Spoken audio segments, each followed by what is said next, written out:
Everybody. We'll get started. We have part two of design of post-tension concrete floor systems. We did part one before, and this is part two, and there will be a part three. So today we'll talk about the main things that are related to the design that cover flexural design, shear design, and we'll go through two-way slab example. And we'll talk towards the end. We'll talk about some of the issues in these types of concrete slabs. And then next time we'll talk about, of course, deflections and punching shear, which is also very important, and some of the detailing aspects also that will be in the third part, which will be the last part.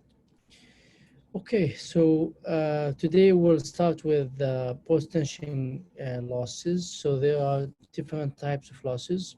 We have short-term losses that includes elastic shortening, seating loss at wedges, and friction losses. And these occur just after casting the concrete and after applying the force and releasing the force in concrete floor systems. And the long-term losses, occur during, the life of the structure, or the first few years, let's say, the first few years of the life of the structure, which includes concrete volume change caused by shrinkage. This happens within a very short period after casting the concrete, curing, obtaining its full strength, and applying the post-tension force. Creep, which takes sometimes several years, and relaxation of the PT steel. The losses, of course, significantly affect the behavior of the member at service load. So we need to understand, or we need to know how much losses are in the steel, because this will affect, the strength of the member, of course, as we will see, and if it affects the strength, then it also affects, the serviceability of the member, such as like development of cracks, if the strength is not, adequate, for example, which will affect, the serviceability of the member, and of course many other factors if cracks are developed. The first type is elastic shortening, which is a short-term type of losses, and this is typically with unbonded tendons that are typically used in two-way slab systems. This is calculated using, it's designated by ES, elastic shortening, and it's calculated using a factor, K sub ES, times the modulus of elasticity, and then the average compressive stress in the concrete along the member at its center of gravity, at the center of gravity of the steel, of the pre-stressing steel, divided by the modulus of elasticity at the time of pre-stressing. This is typically not at 28-day strength of the concrete, but before that. That's why it's designated ECI, because it's related to F prime CI. Okay, and we talked about that last time. Anchorage slip, which is the seating loss. This happens only in post-tension members. Okay, because last time we talked about the assembly of a PT system, and there is a wedge, an anchorage, and a seat at the end, and that's we apply the force through that, and then we anchor it. So once we cut the tendon, there will be a slip at the anchor, and there will be some loss. Okay, so, and this is calculated by delta sub A times the modulus of elasticity of the pre-stressing steel divided by the length of the member, and delta is typically obtained from the manufacturer. It's hard to determine by on site or by the designers, but the manufacturers would have an idea about how much that value is, which goes between 1/4 inch and 3/8 of an inch. Okay, so be conservative here, you can see the range of that.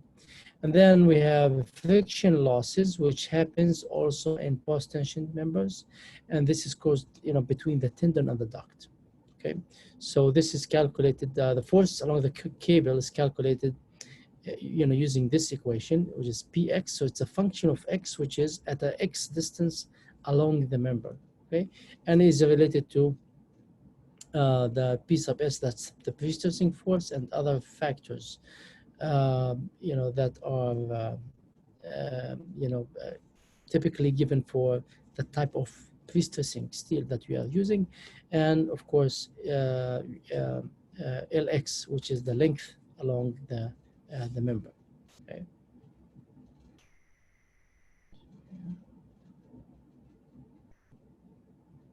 Okay. So the friction loss is calculated as PS, the pre-stressing force, minus PX, so, and using this equation, and the parameters, that's mu, K, and mu and K are given by ACI 318, and the reference to that is shown here. Okay. Important points to consider. So the friction and wobble coefficients vary, and they depend on the type of the duct, tendon fabrication, installation, and stressing procedure. Typically, PT suppliers are responsible for calculating the friction loss or providing data related to friction loss. Okay. So for tendons up to 120 feet long and stressed from one end, because last time I think we talked about stressing from one end or from both ends, and transfer up to for tendons for up to 220 feet, they will be stressed from both ends. They may use average value of the pre-stress force. Okay, but if the tendon is larger than 120 feet and stressed from one end, and also larger than 220 feet and stressed from both ends, the friction loss could be significant. And we have to be careful about obtaining that, because it's significant and will affect the design of the member. 26.8 kip PT force that we calculated also last time based on average losses for half-inch diameter tendons is used for tendons that are less than 120 feet in one end stressing, and also between 120 and 220 feet of two end stressing. And if it's greater than 220, then we will have intermediate stressing points, as we discussed last time, and we will also come back to that towards the end. So here, this shows like one end stressing, and also for the longer ones, more than 120 feet, it shows both end stressing. Okay, then creep of concrete. So this is important and significant. So for post-tension members with unbonded tendons, again, if we are talking about two-way slab systems, then the U.S. practice and many other parts of the world, they use unbonded tendons. So this is applicable to what we to the slab systems. So the creep of concrete. So we have the creep coefficient is equal to 1.6. And then if it's lightweight concrete, that's reduced by 20% times the modular elasticity of steel divided by the modular elasticity of concrete multiplied by the average compressive stress and the member at the center of gravity of the pre-stressing force of the pre-stressing steel. Now, the shrinkage of concrete, that's another thing, that's important also. So it's given by this equation. Depends on shrinkage coefficient that's given in the table below, and it depends on, you know, how many days, you know, after you know, casting the concrete floor, that is, and then the modulus of elasticity of steel, and then also depends on the volume to surface ratio and of the member, and also depends on the relative humidity. So that's the empirical equation that's used for that. And then we have the relaxation of the tendons, which will happen over time. And it's one of the long-term losses that we have to calculate. And this depends on coefficients that you know, depend on the type of the steel. It also depends on other losses like elastic shortening, concrete creep of concrete, and elastic shortening of the concrete. So we have to calculate those first, and then calculate the relaxation of the tendons here. C is a coefficient that depends on the type of the strands also. So we have, you know, stress relieved strands, and we have low relaxation strands. So that is different from one to another. Okay. Now, so for the here we have the types of tendons. We have low relaxation, grade 270, low relaxation strands 270, low relaxation wire 250, and then stress relieved strands of wire 270 and 250. So you can see the coefficient for that that will be used in the equation in the previous slide. Okay. So the short-term losses are added for elastic shortening, and then the slip and the friction loss, and then the long term, which is the creep, shrinkage, and the relaxation. And then we add all together to calculate the total losses, which that's what we need, the total loss. The total loss is to subtract that from the ultimate strength FPU of the member multiplied by a factor, which is 0.82, or you know, 0.9 for the yield and 0.82 for you know, times the ultimate.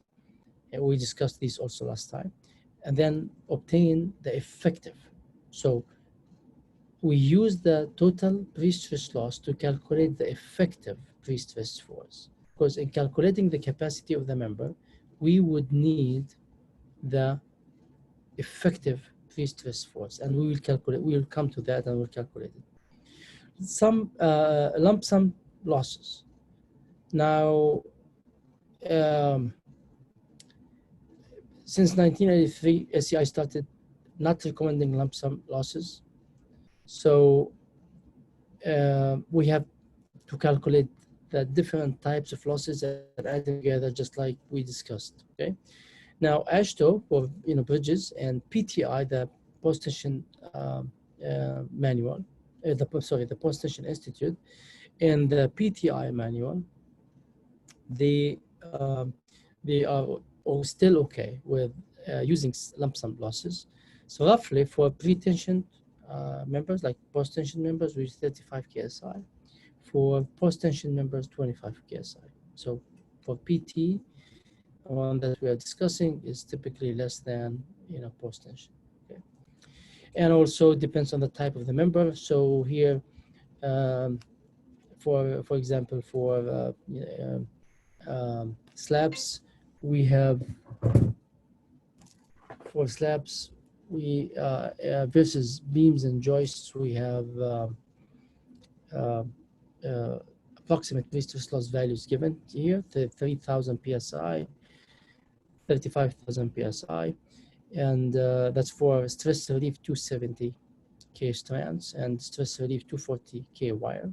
For bars, if bars are used, and you know, last time we discussed where these are used, so it could be used in of course in beams and transfer beams.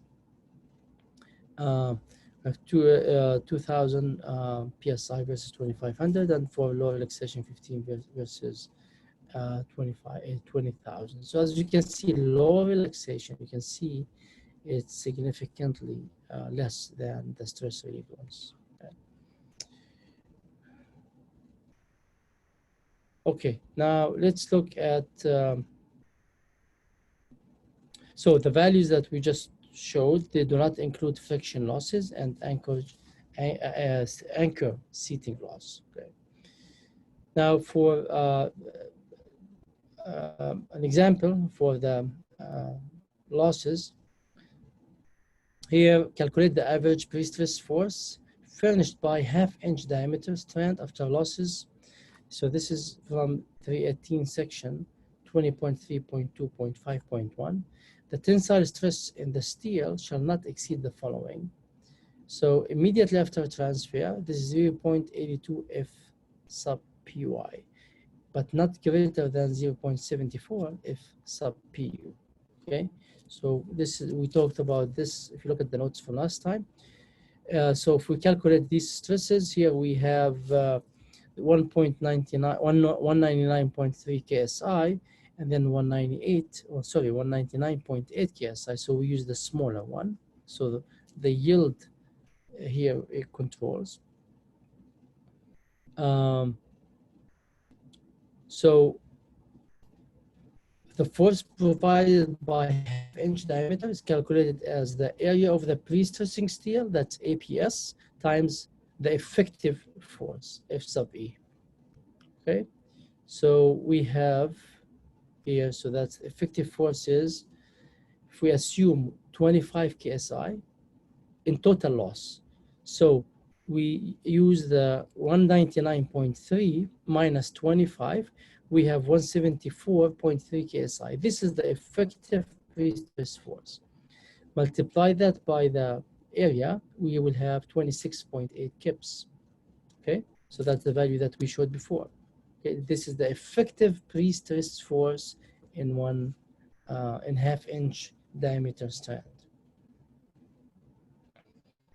Now, minimum bonded reinforcement area. Now, this is, you know, in PT systems, we use pre-stressing reinforcement, and we use also mild reinforcement, or we call it also bonded reinforcement. And this is used, of course, you know, to there are, of course, minimum requirements, but sometimes it's also used for strength, depending on the type of the member, you know, how it's designed also. If it's uncracked or if it's in transition like U class, T class, C class, cracked, that we discussed last time. So for beams and one-way slabs, the minimum area of bonded reinforcement is 0.004 times ACT, and that ACT is the area of the part of the cross-section between the flexural tension face and the center of gravity of the cross-section of the concrete, that's CGC, right? The center of gravity of a concrete section. So from the bottom surface to the center of gravity, so if it's a rectangular section, from the bottom to half the depth of that member, okay? Now, if the bonded reinforcement shall be uniformly distributed in the tension zone as close as possible to the extreme tension fiber, and then the reinforcement is required in the tension zone in if the moment is either positive or negative. So at the supports, this is at the top required, and then within the span, mid-span, it's required at the bottom. Okay, for two-way slab systems in the positive moment area. So I mean, this is the bonded reinforcement is not required if the stresses do not exceed 2 times square root F prime C. Okay, so we don't need to add that. Designers usually provide the minimum required. That's it. That's in practice. Okay, but from a requirement, you know, standpoint and the code, this is not required if does not exceed this limit. But now, when the extreme fiber stress in tension at service loads in the positive moment area exceeds this value, 2 square root F prime C, the minimum area of bonded steel is computed like this. Okay, so if it's exceeded, we can calculate it using N sub C divided by 0.5 times Fy, and N sub C is the tension force in the concrete due to unfactored dead loads plus live load. So we take the stress at the bottom of the beam in tension. We take the tension stress at the bottom of the beam multiplied by the cross section. That gives me the force due to the unfactored dead load and live load. So we use that to calculate the required area of steel. And then for two-way slab systems, negative moment areas, we use 0.00075 times S sub CF. And this is typically at the, of course, at the top. And that is AC sub F is the larger cross-sectional area of the slab beam strip in two orthogonal equivalent frame intersecting at the column. Okay, so we have a strip from this side, strip from the other side. I mean, using that. And the bonded reinforcement in the negative moment area shall satisfy the following. They shall be distributed between the lines that are 1.5 times the slab thickness outside opposite faces of the column support. Minimum of 4 bars shall be provided in each direction, and the spacing shall not exceed 12 inches. Okay. Now, for the minimum length of the provided length, I mean, we can see everything from this layout here. So here you can see bottom bars length. Here, this is L sub C. That's the clear span, length divided by 3. Okay, and then for the negative moment region, that's L sub C over 3. So L sub C over 6 from each side. Okay. Now, in the calculation of the flexural strength of the pre-stressed members, the main thing here is, the design is very similar to designing reinforced concrete member. Okay, the only difference here is in the calculation of the flexural strength. Now looking at equations and mathematically, the only difference is that we have to use the pre-stressed steel FPS instead of F sub Y, which is for mild steel. That's the only difference here. Okay, the rest is the same. Like as we will see, the equation, the stress distribution is the same. So so let's see how this is calculated. Now, the calculation of F sub PS, of course, depends on strength compatibility and force transfer between the concrete and the steel, etc. But ACI, you may not have all the parameters to calculate that, but ACI gives an approximate equation that's shown here that you need to use. Okay, so it depends on the ultimate strength. It depends on gamma sub P, which is a factor used for pre-stressed steel. We'll look at that. Beta 1, which depends on the strength of the concrete, compressive strength of the concrete, the reinforcement ratio for pre-stress, and for the mild reinforcement in tension and mild reinforcement in compression, rho prime, effective depth D, effective depth of pre-stressing D sub P, and then F prime C and F1. Okay, so it depends on all those parameters. So that's where is this in ACI. Okay, and if compression reinforcement is included in the equation, okay, it may not be. Of course, it depends on what you have in the cross section, and we will look at that in a little bit. So if we are using compression reinforcement, then this value, which in the brackets, shall not be taking less than 0.17. Okay.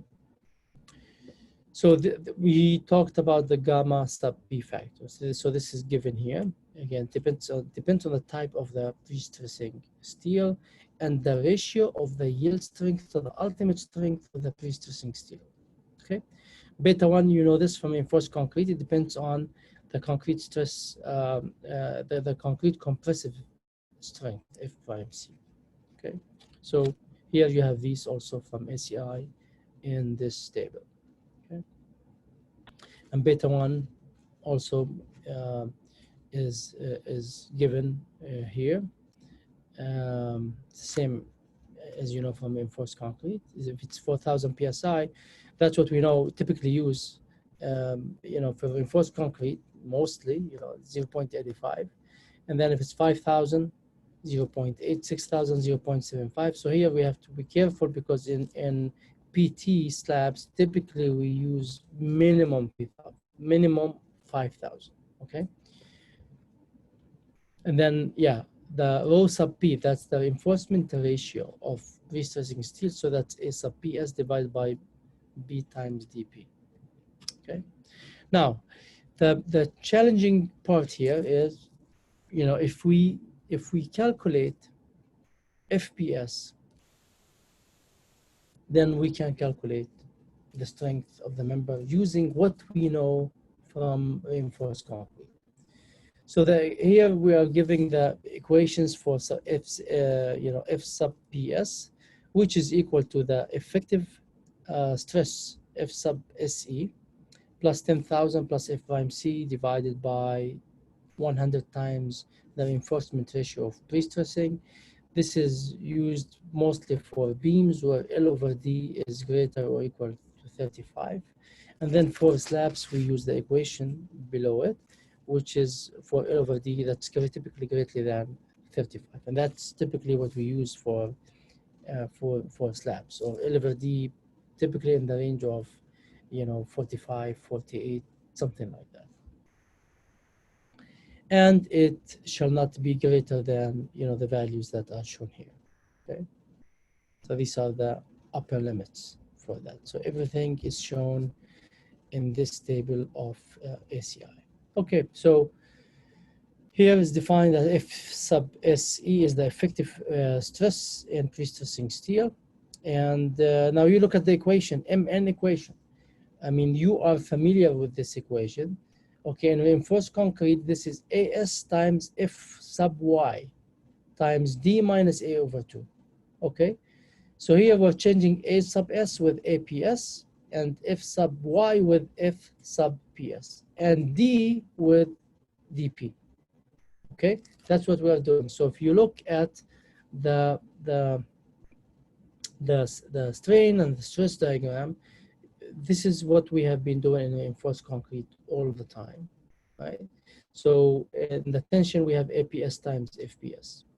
Okay, in concrete, nothing changes. Okay, so I mean, just these are the basic principles, for that. So again, what we need here is FPS. Okay, how is that calculated? And then we can calculate the flexural strength of the member. Okay. Okay, we talked about that. So, and now in pre-stress or post-tension members, pre-stress members, we may not only have pre-stressing reinforcement. We may have tension, like now we just talked about, like minimum bonded reinforcement, right? That's mild steel, that's AS, okay? So that is added. If we need, of course, more, we need to add that more than the minimum. So here you can see we have intention AS times FY, which we used before in concrete design. And now we have APS times FPS, okay? And also, if we are using compression reinforcement, AS prime times F sub Y or times F sub S prime, right, from reinforced concrete, we have to include that. So here you can see the all the forces of everybody diagram, right? The stress distribution and the forces in compression and tension. And you can see the distances between these forces, so we can calculate the flexural strength, the flexural capacity of the member.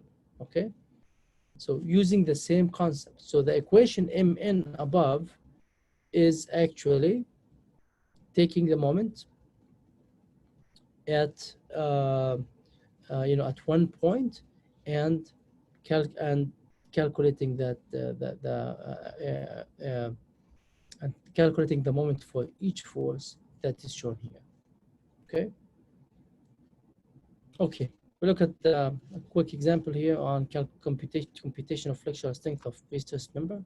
So we have design data 14 by 26, and then D sub P is given 26, and F prime C 5,000, FPU 270 KSI, FPY here is 0.9, and the length of the member is 30 feet. We are using 7 half-inch diameter strands, so we need to calculate F sub PS, which is from this approximate equation in ACI. We don't have any compression reinforcement here.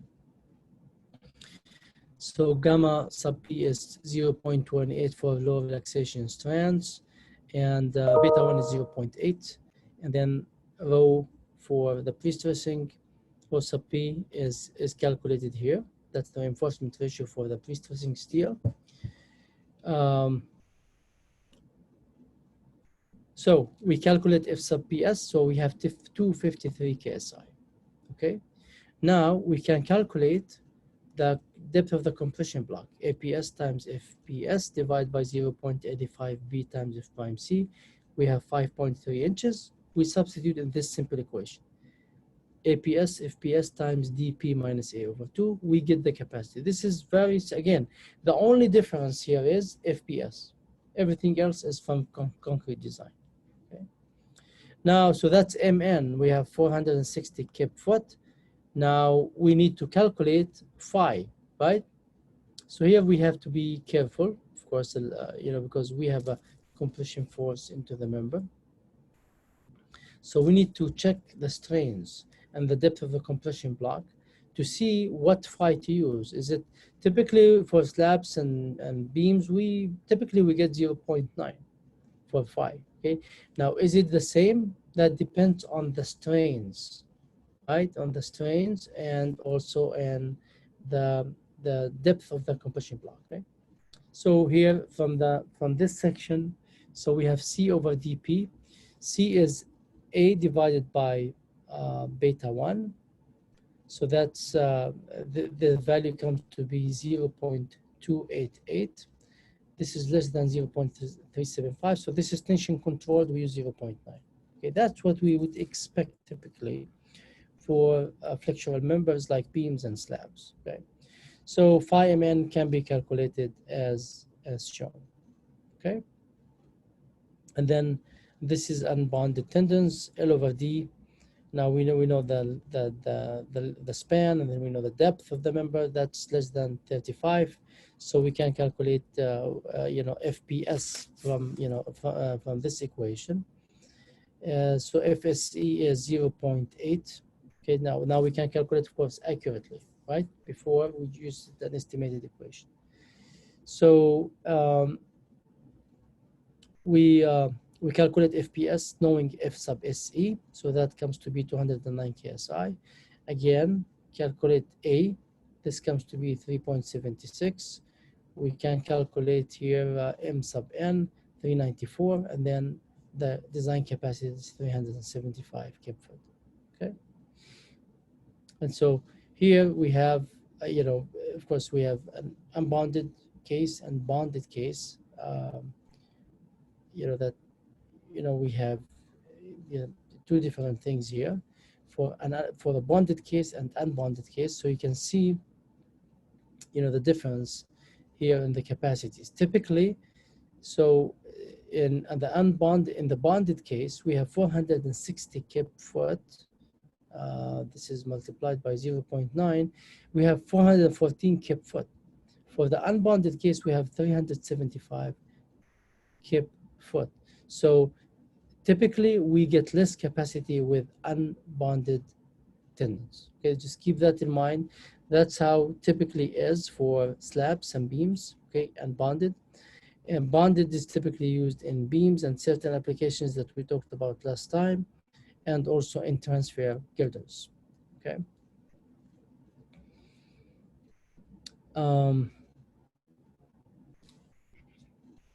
Now the total amount of pre-stressing and non-pre-stressing reinforcement should give a capacity to satisfy one requirement, that is that the moment capacity should be greater than 1.2 times the cracking moment.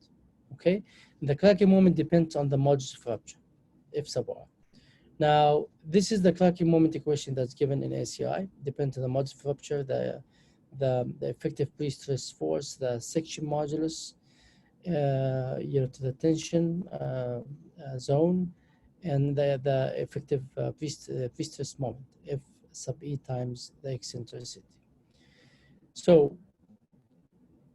we have to check that. Once we get phi mn, we have to compare it to the 1.2 times the cracking moment. Now, this requirement can be waived if phi mn is greater or equal than twice, 2 times m sub u, and the shear strength is greater or equal twice times the F sub u. Okay. Okay, another example: computation of cracking moment, strength, and checking of minimum reinforcement with bonded reinforcement. So this is similar. The data is similar to example number 4. So we have the same thing. Assume total losses here is 15%. Calculate the cracking moment based on what's given to us here. So this is the cracking moment equation. And then F sub r 7.5 times square root F5C, that's 530 psi. And then we calculate F sub SE, that's 0.85 times APS times 70% of the ultimate strength of the strands material. So that's 172 kips. Section modulus pH square over 6. And then the area is B times H. And then the eccentricity is 13 minus 3. Okay.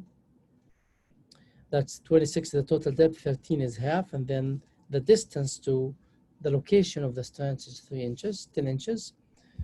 The result, and then we calculate M crack, so that's 275.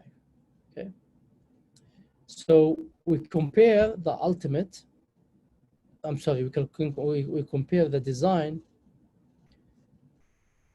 capacity, that's 414 for bonded, greater than 1.2 times the cracking moment, which is 330. So that's okay. Now, the concept of secondary moment.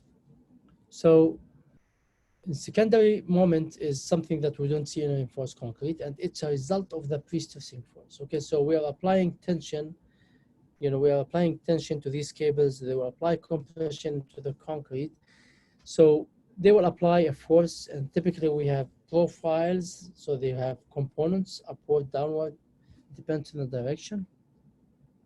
So in simple beams, no support actions are induced by pre-stressing the member, if we have simply supported beam.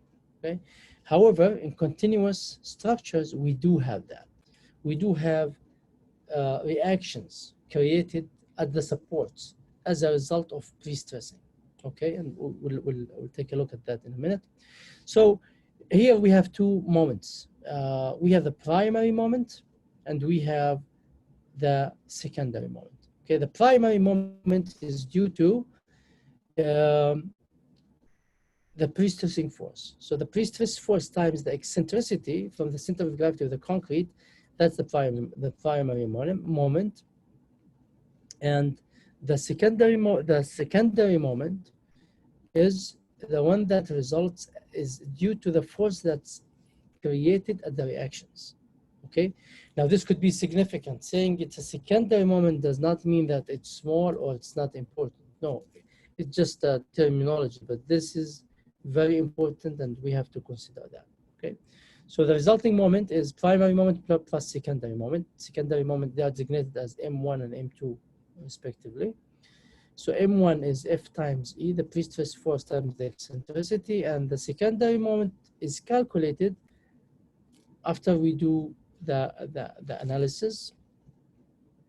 We get the resulting moment, and this is typically done using, if it's done manually using the moment distribution method, as we will see in the example, or you can use that, from any computer program that's with a PT, like RAM concept, like ADAPT, like SAFE, and then M2 is M minus M1. Okay, that's how this is, calculated. So let's look at explain this from the figure here. So here we have a continuous beam. So you can see the profile of the strands here. Okay, so that's standard the beam elevation.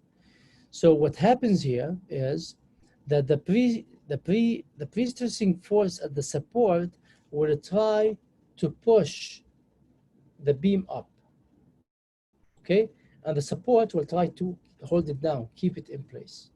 Okay, so and eventually that's what we have, because we have a support, so it will keep it in place. So as a result, because the beam is not free to move up, a force will result, and that's the reaction due to the pre-stressing force. Okay, it's shown here. So figure 2 shows how it will try to move up, and then because we have a support, we'll keep it in place, and then we'll have a force down. Okay, so the moment that results from this pre-stress force is shown here, moment diagram due to actions. Okay, so here, as you can see, we have a concentrated force in the middle. Okay, at the middle support, I will create a moment diagram like the one that's shown above. So as a result of this, we will have the T line. The T line is the actual the actual profile line. That's the center of gravity of the pre-stressing steel, or the CGS. Okay, that's the T line, the profile line. Then we have the C line. The C line is above that, and this is as a result of having a continuous structure, which will result on a concentrated force above.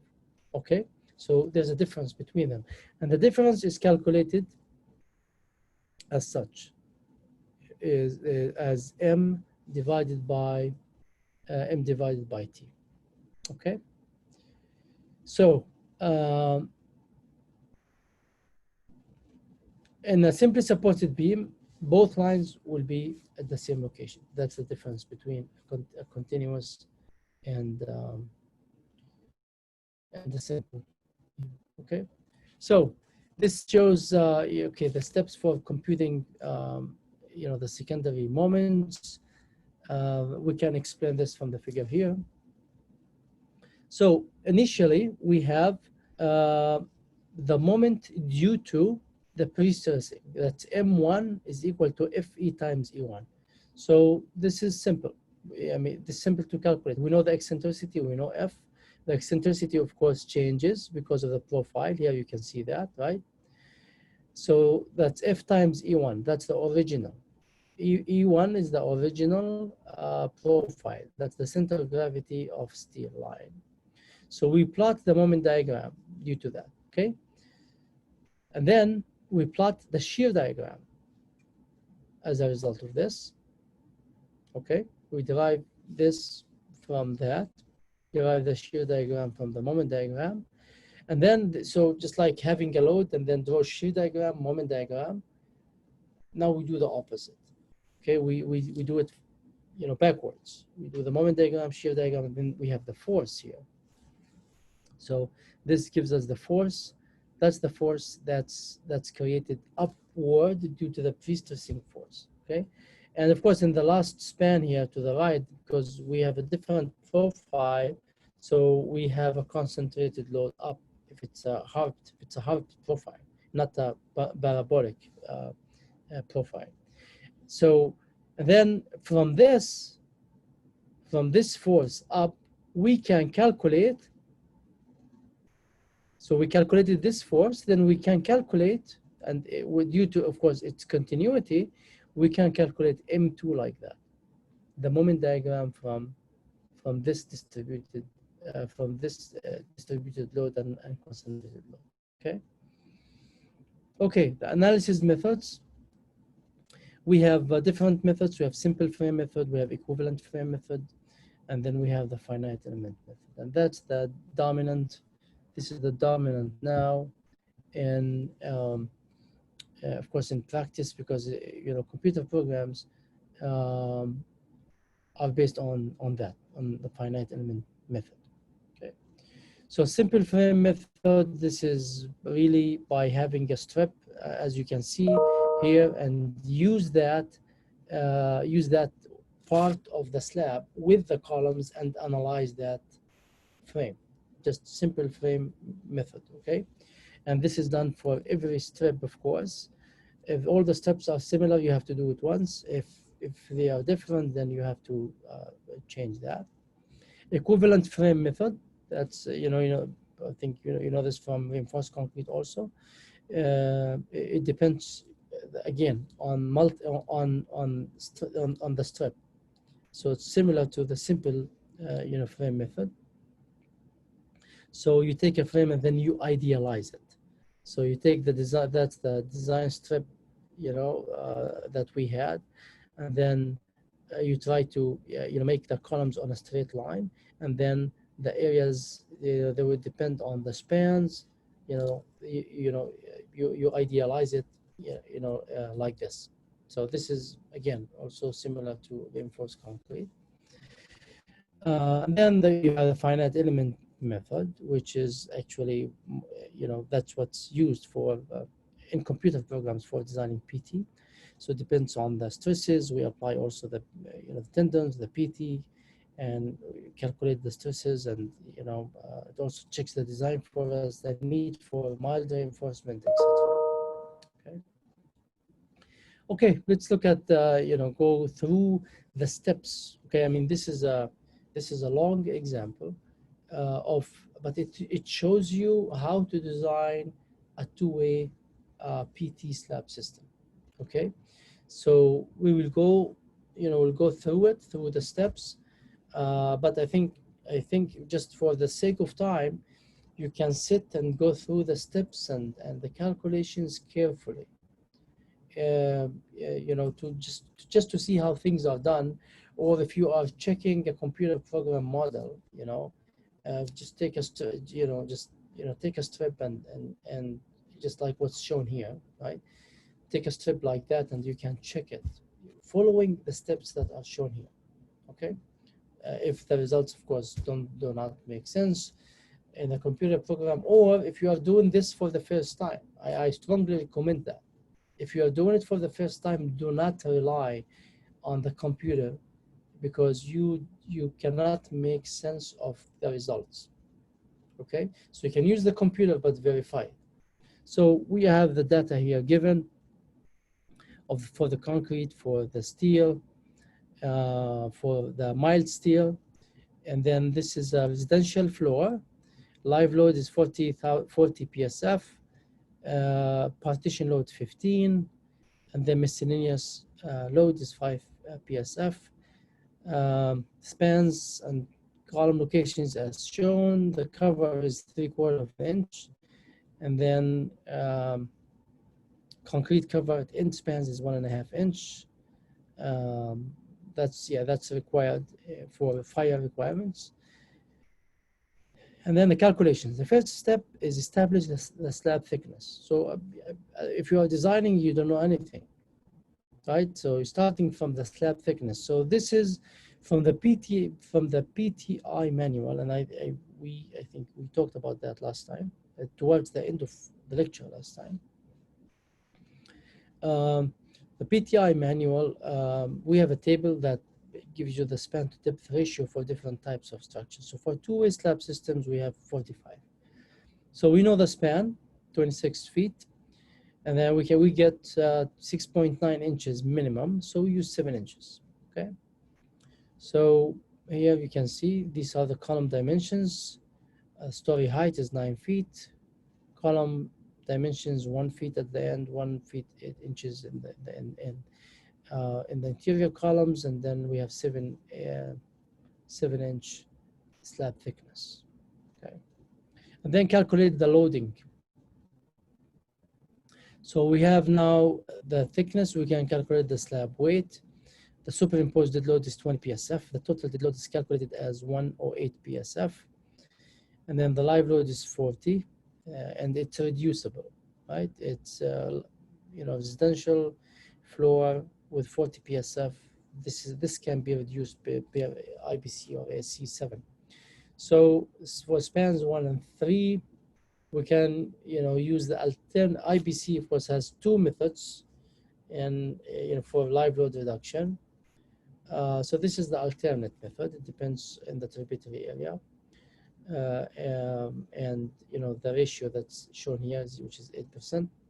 So if we substitute the 18 by 25, that's the span, by the tributary width, 396 feet square. So we have 20% reduction. So, so we calculate the maximum here is it's 85%. So we reduce the live load by 1 minus 0.2 times that's 20% reduction. We get 32 pounds per square foot. So the factor of dead load is 1.2 times the dead load. The factor of live load 1.6 times the reduced live load. So we have the total unfactored 140. Of course we will need that for of course deflection calculations and also stress calculations. And factored is 181. Okay. Step 2, sorry, for span 2, we do the same thing. We do now. Here we have it's the interior span, so we have a larger tributary area, so the reduction is 33%. So we do the same thing. We calculate the unfactored and factored loads, and then the steps for the design. This goes into multiple steps. That goes that starts by selecting percentage of dead load to be balanced, and then analyze an equivalent frame, check flexural stresses, revise PT tendons as required depending on the stresses, calculate frame moments for factored loads, secondary moments, combine the two moments, and then provide minimum bonded reinforcement, compute design flexural strength of PT member, and then increase non-PT reinforcement to satisfy moments if necessary, compute shear stresses due to vertical loads and moment transfer, compare to permissible shear stresses, and check deflections. Okay, so these are the steps that you need to go through the design. So here we have okay, the load balancing. Typically we do load balancing 70 to 90% of the dead load. Okay, so we talked about load balancing last time, but here, okay, now in the example, let's say we're gonna use 80%. We're gonna balance 80% of the load.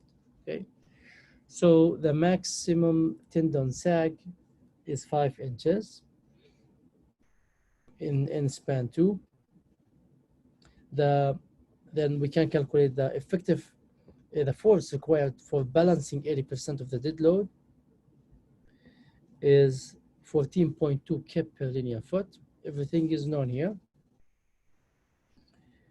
And then the area of the strands is 1/2 inch diameter, so that's 0.153 inch square, and assume losses 15 KSI.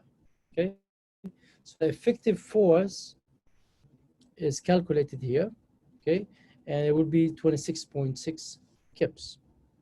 Okay, so using 70% of the ultimate minus 15 KSI of assumed losses, we can calculate the PT force, effective PT force.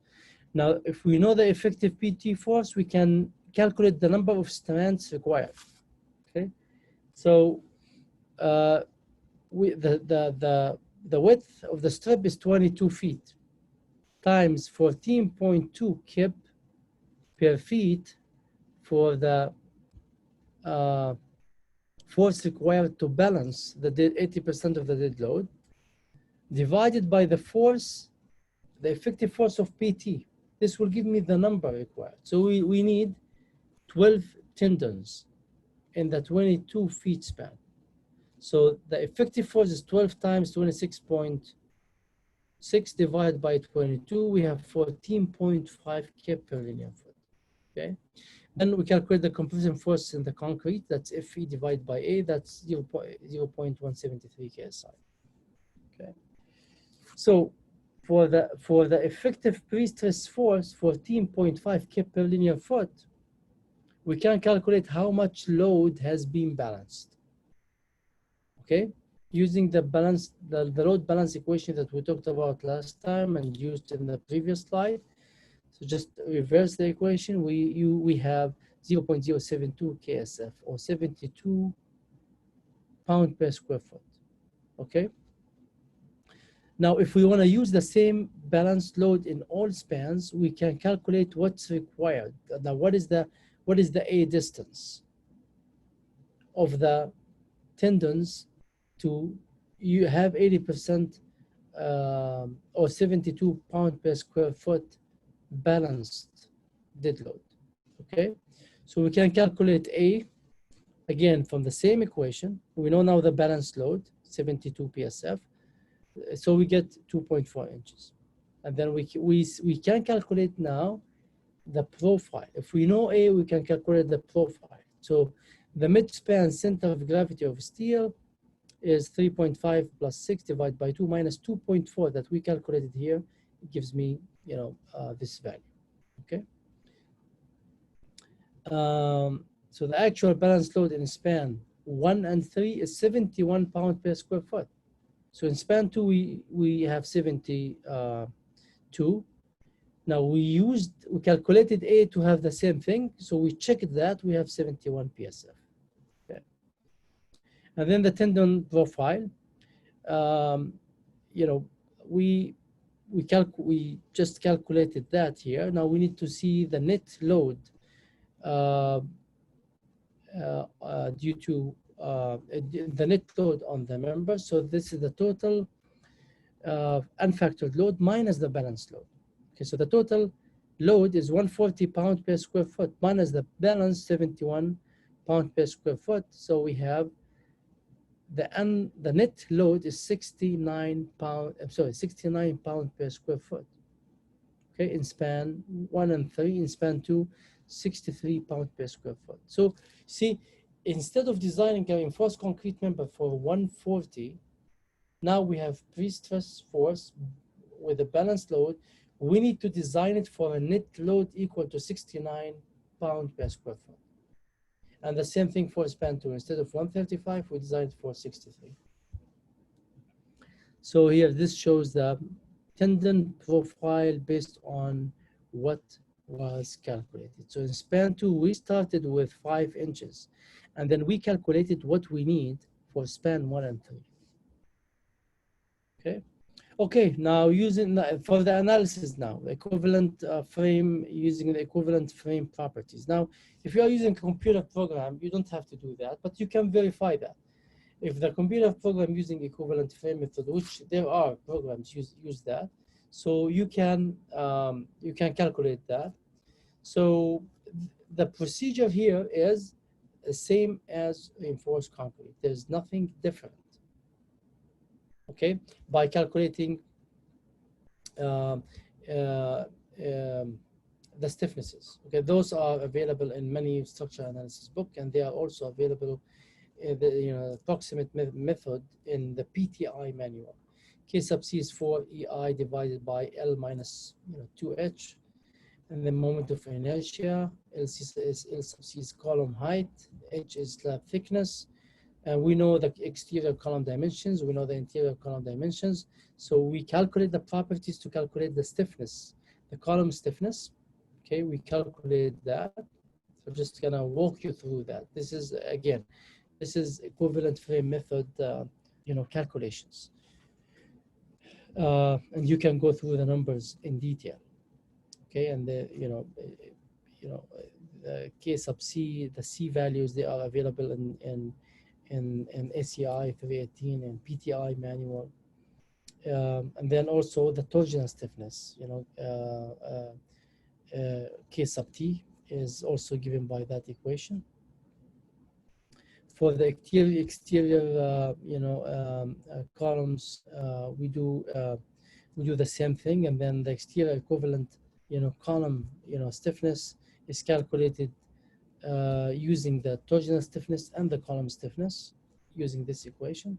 So we have the equivalent column stiffness. For the interior column, we do exactly the same thing. Okay, And then the slab beam stiffness. So here, before, instead of K sub C for the column, we have K sub S for the slab. We have all the slab properties, so you can, go that and do exactly the same calculations for the slab stiffness for the different spans. Okay, so now the moment distribution using the net loading. So we calculated the stiffnesses for the columns and for the slabs. Now for the analysis, we use the moment distribution method. If we are doing this by hand or uh, using a spreadsheet or something like that. So we all covered moment distribution in structure analysis. I know you don't use that in the office, but it's the most practical method if you are doing anything by hand. So you have the fixed end moments, you have WL square over 12, and then we have the net force, the net load 63 pound per square foot. So we calculate the fixed end moments. Okay, they are shown here. Since the live load is less than 1/3 of the dead load, pattern loading is not required. Okay, so changing the live load at different spans to get the maximum, this is not required here. So this is the moment distribution method. If you are using that, okay, I'm not gonna go through this. Yeah, we know this from structural analysis, but that's the way to do it. So now check the stresses for the net load on the spans. So we talked about allowable stresses last time. So we have allowable tension, allowable compression. So we have the allowable stresses shown here, okay, for allowable tension and allowable compression. Now we calculate the stresses and compare them with these allowable stresses. Now we will know if we need additional reinforcement or not, okay? So so here for the moment at the column, we use this equation minus M sub CL for the column plus VC1 over 3. This is the VC over 3, that's the shear force at the column, divided by 3. This is added to the moment, the negative moment, to reduce the effect of the moment. And this is, because this is at the face of the moment, at the face of the column. So this is taken from, continuity in frames, a PCA publication from 1986. So here we calculate the moment based on this equation, section modulus, and then FT and FB, the stresses at the top and the bottom, minus PA over A, axial, plus M over S, flexural. So we calculate that, that's 0.194 KSI, less than the allowable in tension. And then the bottom, minus P over A minus MS over S, M over S, sorry.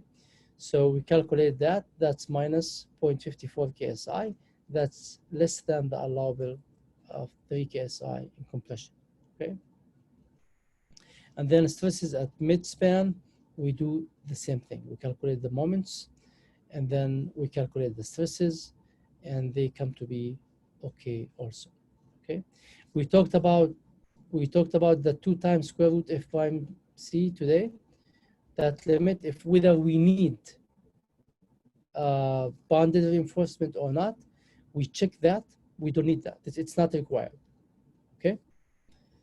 So this shown the different F sub T, F sub B that we calculated.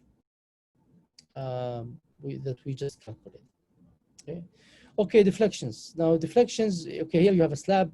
You cannot calculate that, by manually. I mean, it's not that you can't. You can, but you have to use, plate theory equations, to calculate that. And there was also, especially in PT, you have, in PT, because we design uncracked slabs, so we can use the full modulus of elasticity. So if you have a Rorke's stress and strain, formula, a book, you can use, deflection equations to estimate that approximately. So but you can obtain this from any program if you model that and make sure that the deflection does not exceed the limits that are given by SCI. Okay. Now the flexural strength. Okay, we talked about how we calculate that. Now we need to check it in the example. So we talked about the secondary moment that's calculated from the balanced moment minus the primary moment, which is due to the pre-stressing force. So the balanced load in span 2 was calculated as such. So we calculated the fixed moment. Balanced load in span 1, 3 was calculated as 71 pound per square foot. We calculated the fixed moment. And then the primary moment M1 is P times E, that's the pre-stressing force, and imbalance is obtained from moment distribution analysis, okay? So that's the balanced load is given above here. So we do the analysis, we get the balanced load, okay? So here that's what we have, okay? The secondary moments are calculated here. Okay, from the balanced load, minus the M1, the primary load. So here you have the effective pre-stress force at the exterior column, eccentricity 0 times 0 over 12. Calculate that. Here you have eccentricity is 1, so it's 3.5 minus 1 actually from the bottom. So we calculate that. Okay. So these are the secondary moments at the exterior and interior columns. Okay. So the moment distribution for the balanced load is shown here. Okay. We carry moment distribution and we calculate that. And then here, the same thing. The secondary moment will be combined with the factored load moments, right, that we have for the two spans. So we use the factored loads, and we have the fixed in moments, and we carry the same procedure of moment distribution. Here we have the moment diagram for the secondary moments that we have. Okay, so here you can see, like M1, which was due to primary load. This is the balanced moment, for example, the support for span 1, and then for span 2, you can see that. So if you go back to the moment distribution results and look at the numbers in detail and try to connect it to the diagram. So everything in this diagram is taken from the moment distribution analysis that we just did. Okay. Okay, now the design for shear, of course, we have to include also the effect of shear and any moment that is transferred. Also, due to that, and this, of course, we'll do this at the edge columns and at the interior columns. So here we are given the total load and we have the span. And so we calculate the design moments at the face of the support, and then from the design moments, we can calculate the shear at the support. Now we need to compare that shear with the shear capacity of the slab. Okay, and that's what we are doing. That's what we are doing here. Okay, and then we do the same thing for the interior columns. Okay, and then next we have to look at the interior column, the minimum enforcement requirements. So we said for the negative moment area, we have this equation to calculate the minimum required at the top as the minimum reinforcement.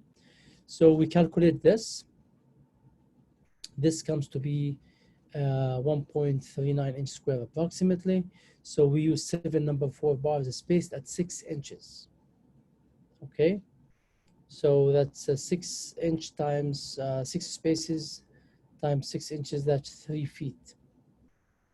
Okay, And then the bar length, can be, calculated here, but we showed a method how to show that, which is L sub C over 6 from each side. So we can just use that to provide the bar length that's shown here. Okay. So the area of steel required for 1 foot is 7 times 0.2 area of number 4. That's 0.064 inch square per foot. And then the stress in the tendon is FPS is calculated using this equation. Okay. And we have 12 tendons and 22 feet. So from this, we can calculate FPS as 198.4 KSI, but it has to meet the upper limit requirements that we have here, and they are okay. And then APS times FPS, we have 16.56 kip per linear foot. That's the provided, okay? And then AS times FY, that's 3.84 kip per linear foot. So here, here we have the design moments. Okay, these are the design moments at different locations here, and we have the capacity. So we have the capacity here, you can see. Okay, that's in kip.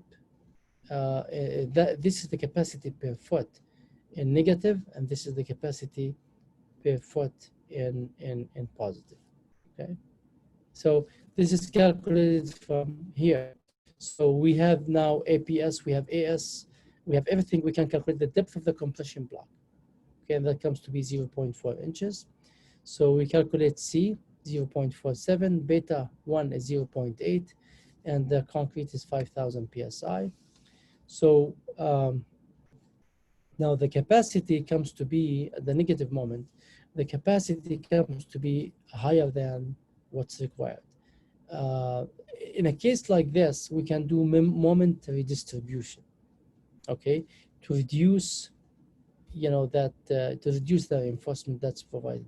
But that's not required. I mean, you don't have to do that. You can just keep it the way it is, but you can make a reduction in that, okay? So if this is, to be done, this is done, as shown here, okay?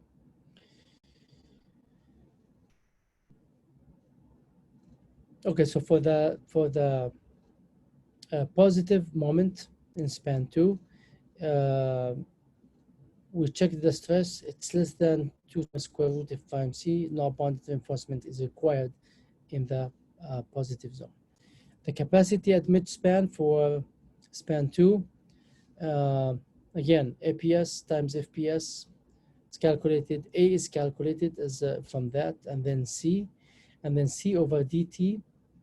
To calculate phi is calculated here. So phi is 0.9, and then phi mn is calculated. That's the design moment. Here, that's 7.3. So this is greater than what we have from applied load, so that's okay. Okay.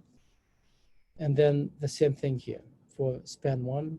This is calculated. The capacity, it's greater than what we have. Okay. Remember, we had the total capacity, but then we divided that by 22 to get what's required per foot. Okay. And then for the exterior columns, we do exactly the same thing. Calculate the minimum required. So we need also 7 number 4s. Just use those and do exactly the same procedure. Okay. Just like the interior column for the capacity. Okay. Okay. Now shear at the exterior columns. So we have so we calculate the ultimate shear required. So the ultimate load is 181 pound per square foot. That is shown here, 0.181 times the span, 18 divided by 2, and then of course minus whatever load divided by a load minus the reduced moment divided by 18 over the span. So that's what we need, for the shear force. And then if we add, for example, assuming that we have a cladding load at the edge of the slab, we can include that as well. the transfer moment is 22 times 0.66. So we have to, from the transfer moment, the slab column joint, just like reinforced concrete, we have to include the contribution to shear, which is by multiplying gamma sub V, and the contribution to flexure, which is by multiplying gamma sub F. Okay, so here is the ultimate shear stress is V sub U divided by A plus gamma sub V times the ultimate moment, right? That's for the moment transfer, times C over J, okay? So again, here there's nothing different from reinforced concrete, but we have to do that for, and that's the critical section, of course, for, for punching shear, and which for punching shear in particular, we'll discuss in part 3, okay? And then now to calculate, gamma sub V and C and J. So we have ACI procedure, which is applicable to reinforced concrete. So we have to substitute all the geometric data that we have and then calculate gamma sub F and gamma sub V. So from the transfer moment, we have 64% contribution to the moment and 36% contribution to the shear. So we calculate the ultimate shear, that's 163.4 psi. And then what is the allowable shear? So that's calculated from here. So V sub C divided by the perimeter, the critical section perimeter times D. This is for an interior column that's equal to 5 times 4 times square root F prime C. So we calculate this. This comes to be 212 psi, and this is greater than 163.4 psi. So if we check the moment, transfer, so the effective slab width for the moment transfer is the width of the column plus 2 times the slab thickness, okay? 2 times 1.5 times the slab thickness. And then if we assume 3 tendons, bundled together, go through the column, the minimum amount of bonded reinforcement required, we calculated, table number 4. And then the pre-stress reinforcement ratio is the 3 tendons that we assume they go through the column, the rest go outside. So we can calculate FPS here, okay? That comes to be 188.7 KSI. And then the corresponding PT force for the 3 tendons is 86.6 kips. So going through the same procedure, calculating the moment capacity here, we have phi mn is 53.2 kip foot, that's the capacity. And then we have m sub u, so the contribution of the moment transfer is 64% that was calculated before times 14.5, 9.28 kip foot, and that's much less than the capacity that we have at the column, okay? At the interior column, exactly the same procedure. We do exactly the same procedure. It's just now the dimensions are different and the tributary area is different, okay?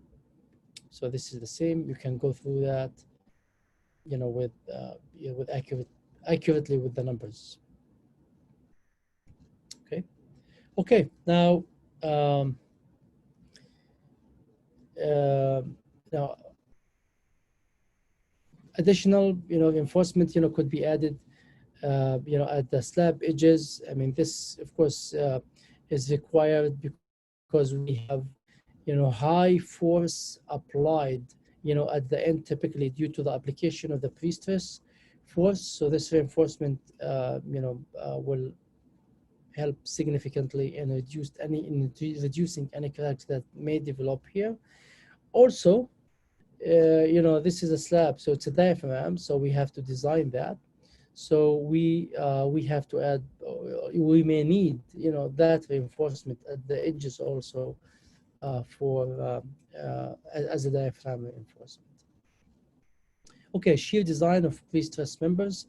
So in pre-stress courses, 2 types of shear failures were introduced. That's the web shear cracking, that's V sub CW, and flexural shear cracking V sub CI. And those are shown here. So the different types of cracks, that you may see in a beam. Here you have flexural and shear. Flexural and flexural shear cracks would occur typically, towards the middle part of the beam. And then you have web shear crack. They are typically, inclined, close to the supports, right? So these are web shear cracks. And then at the support, you will have similarly a flexural and flexural, shear cracks. So this, and understanding this allows us to understand, how to calculate the capacity for shear in pre-stressed concrete members. So we have two components, right? Flexural shear cracks, and we have web shear cracks. So we have to have both in you're taking care of in the capacity. So for V sub CW, the web shear cracks, we have this equation is given in SCI 318, which depends on F prime C, it depends on the pre-stress force, it depends on the width of the beam and the depth to the pre-stressing steel, and V sub P, the component of the pre-stressing force in shear. I mean, the vertical component that will help in shear, okay? And then we have also V sub CI, which is the flexural shear component, and it depends again on F prime C, the width of the beam, the depth to the pre-stressing steel, and then V sub D, that's the shear due to the dead load. Okay, the shear due to the dead load. And then we have also, V sub I, that's, the shear force times the cracking moment divided by the maximum moment. Okay, so and the cracking moment here is given by this equation, and it depends on the effective pre-stress force, F prime C, and the stress due to the dead load at a specific location where you are calculating these stresses. Okay. Okay, the rest is defined here. Just different cross sections, because we may have that in pre-stress, just showing how these cracks may develop in different cross sections. Okay, and then so the calculations for V sub CW and V sub CI are given in SCI, and there is a concrete component for the capacity, and there's a steel component, just like reinforced concrete, okay? And here this table gives an approximate method for calculating V sub C. This is, this from before, right? From reinforced concrete, okay? And there's of course more to it because it deals with the this pre-stressed concrete, okay? So here,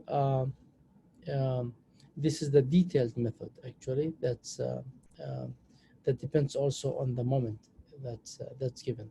So that's how we calculate V sub C to check the capacity. Okay, so that's the shear. Okay. Okay, now crack formation. So now we'll talk about some of the cracks that may develop and the reason for that, and how can we deal with that. Okay, we have more design topics to talk about, and those will be next time. But here, this is of course very important because many problems typically result from this, and many lawsuits and investigations result from this. So we have deficient slab system, inadequate design, inadequate detailing, and poor workmanship. So this could be reasons for crack formation. Restraint to shortening of the slab. Okay, if there's restraint that prevents the slab to shorten, or the slab to move, then if it's prevented to move, what will happen? It will crack. Okay, so these slabs tend to shorten. That's elastic shortening. Restrain volume changes that include shrinkage and creep and temperature effect. Walls and column restrain free movement of slab. Irregularities in slab geometries, such as openings and re-entered corners. Same. That's also has a great effect in crack formations. And tension developed in slabs due to restraint exceeds tensile capacity of the concrete. And then the tension capacity is typically 250 to 300 psi. So if anything is developed more than that, then um, we may have issues. So the distribution of the cracks that may develop, shrinkage is about 50 to 65%, creep, elastic shortening 18 to 20%. So if you're looking at cracks, you need to know what is the reason that caused that. Okay, and here you have the ranges. Okay, especially if you are like inspecting something that has cracks. So these are the percentages that may will give you some guidance to what the reasoning could be. Temperature effect 15 to 20%. For Chicago area, for example, shrinkage is 60%, creep plus elastic shortening 20%, and temperature is about 20%. Okay, so here this figure shows like it's about 60% for shortening. That would occur during the first 60 days. Okay, that's due to creep and shrinkage. Okay, now PT cracks in post tensioning, they're fewer in numbers than reinforced concrete. They're wider and deeper than reinforced concrete, spaced out of shorter slab spans, and do not typically coincide with the maximum moment location like reinforced concrete. And then occurs at axially weak location also, such as construction joints, cold joints, full strips. You have all those. You may have, all of them or part of them, depending on the size of the slab. So you need to look at those locations to see if there are cracks, because these could be a reason for the crack. Bonded tendon slabs exhibit better cracks behavior than unbonded. Okay, and then unbonded tendons may need more mild steel reinforcement for crack control. Okay. And I think we talked about this. This is the opposite. Cracks in mild steel floor systems. This is the opposite of what we discussed. So here you have a comparison. So PT slab system, you can see the crack distribution, how it may be and look like. And in reinforced concrete, you can see how they may be and look like. Again, spaced out close towards the maximum moment. Everything we talked about, or part of what we talked about, is illustrated in this figure. Okay. Now, planning and layout of restraining members. For crack mitigation. So we have to provide, we have to plan the layout of the walls and the columns. We have to provide structural separation, expansion joints, pull strips, release connections, and then additional and improved layouts of mild steel reinforcement. So, and improved layout of tendons. Okay, so that's how, from the beginning, to prevent any crack issues, you can plan it like this. And let's talk about this now from the figures. So look at this. Here, this gives you favorable arrangement of walls versus unfavorable arrangement of walls to allow the slab to move. So having a core like this and then columns all around, this is good.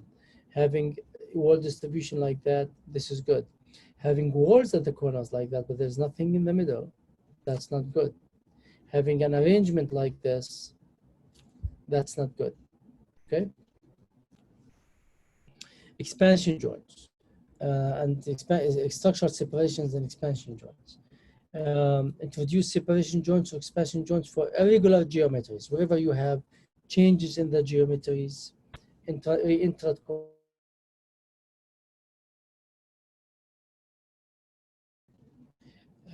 that's filled later temporarily, filled later with concrete or grout. Expansion joints 1 inch to 3 inches wide.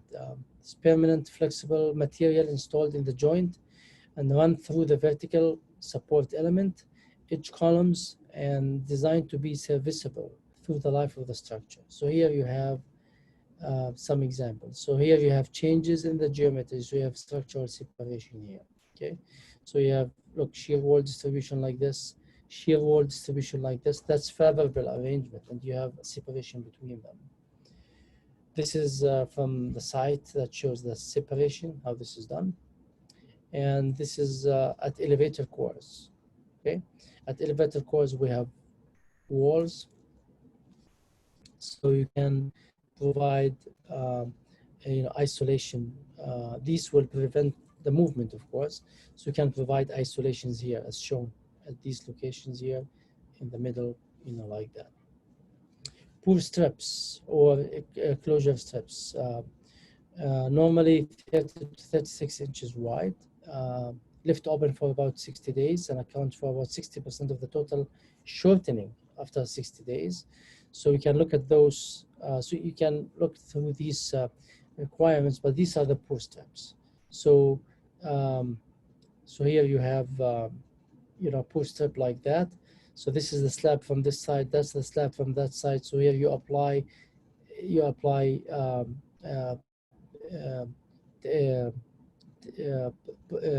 post tensioning, from this side, and then you can close that out, after a while. Okay, these are stressing pockets also. Okay, so that's another picture of the stressing pockets that are here. Okay, that's a typical pour strip detail.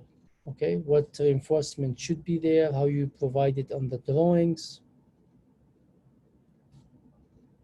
Construction joints. Okay, this is again whatever we do in reinforced concrete for construction joints. During for dividing the slab into certain grid, let's say, to prevent cracking, we have to do something similar here. Some guidelines for locating pour strips. If the length is less than 250, no pour strips. If it's between 250 and 375, provide one. If it's greater than 375, provide structural separation such as expansion joints. And then the above guidelines assuming favorable locations of columns and walls, as we discussed before. Okay. So here this shows like pour strip, like centered in a short span. Here you have a short span, so you have that at the center. Pour strip closer to the left support.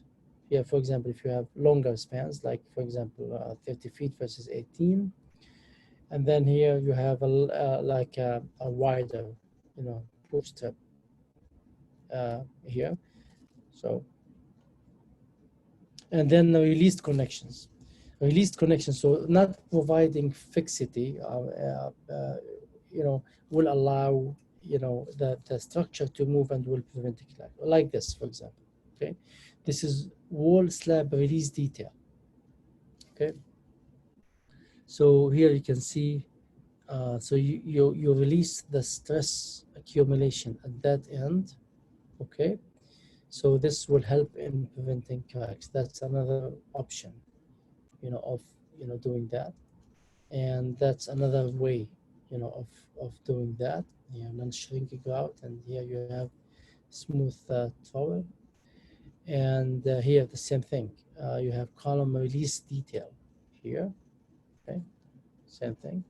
Here, the same thing. You have column release, detail, and here you can see during construction how this may look like. So that's a column here, and you can see the concrete, and then this is the reinforcement. This will be filled later. That's from the other side. Okay. And then additional improved layout of steel. So we may have to add like more reinforcement in certain areas at corners. We may think cracks, may happen, things like that, um, and at corners, like this, add reinforcement like this, add reinforcement like that. Okay, at exterior walls, at interior walls. And then also the layout of the pre-stress reinforcement. So do not do at openings, do not put tendons as shown here. Okay, this will cause cracks. Run them beyond, bypass, the opening like this from both sides. Okay, and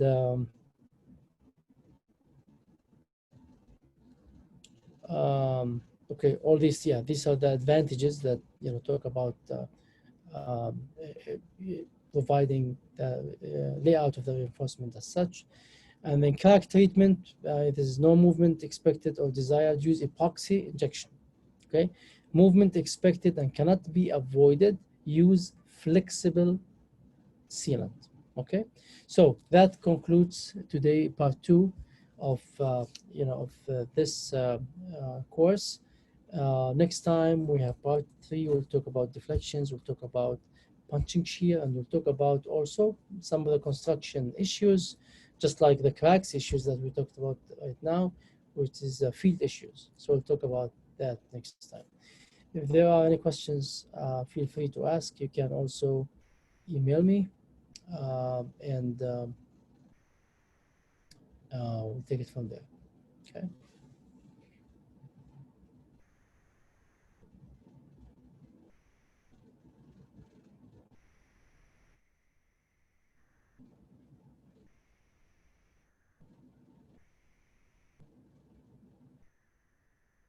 Okay. More questions?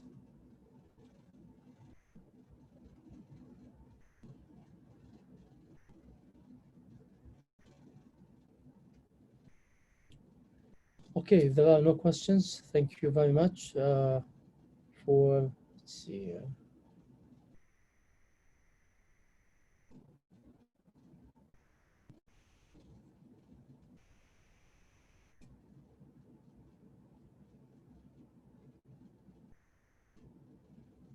Yes, I think Michael, do you have a question?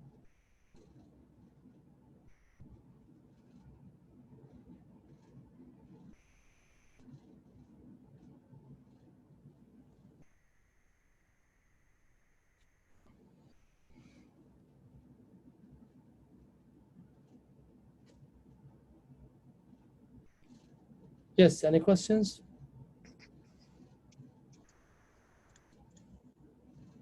Okay, if there are no questions, I'd like to thank you very much. Again, feel free to email me with any question that you may have related to this. Thank you very much.